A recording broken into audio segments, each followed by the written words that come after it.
Am I the a-hole for wanting a divorce after my husband told me he should have married a younger woman 5 weeks after we lost our own baby? I'm Vivi, 38F, and my husband Arnold, 38M, and I have been together for 6 years in total, married for 4. He was against having kids when I met him, but we weren't using protection the whole time, so I was quietly hoping I'd get pregnant one day. That day came 2 years ago.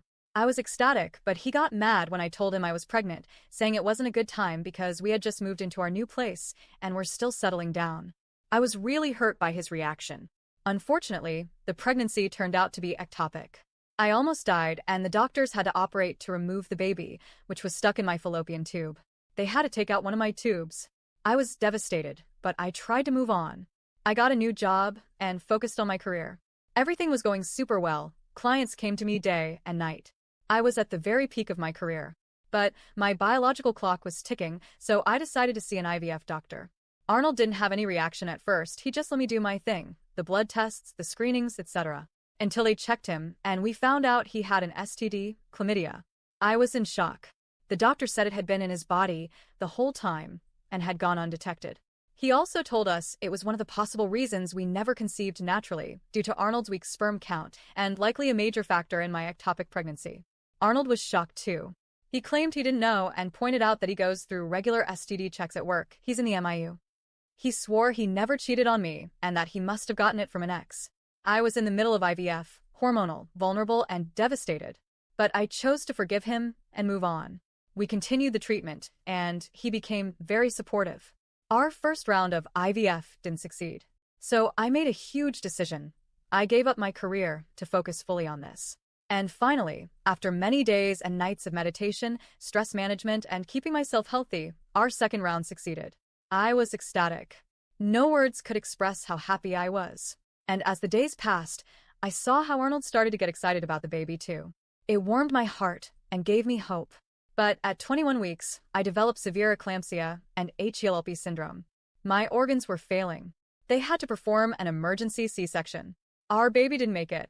That was the most painful day of my life. There were days when I felt numb.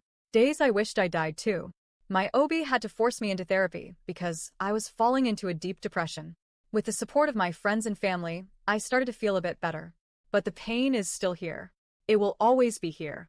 Arnold and I began talking about trying again next year. I was scared because of the trauma, but I agreed because I knew how much he wanted to be a father and I saw the genuine excitement in his eyes. Fast forward 5 weeks after the loss. My friend invited us over for dinner. I obliged because I knew she was just trying to help me move on. Arnold got super drunk that night. When we got home, he asked for food, so I started making something for him. He started being rude. He always gets like that when drunk. I tried to ignore it and kept cooking. Then he sat down on the couch and said, I should have married a younger woman so I could have a baby. I froze. I couldn't move. He looked at me and smirked, then added, You like it when I'm drunk, right? 'Cause that's when I tell the truth. I stopped speaking to him after that.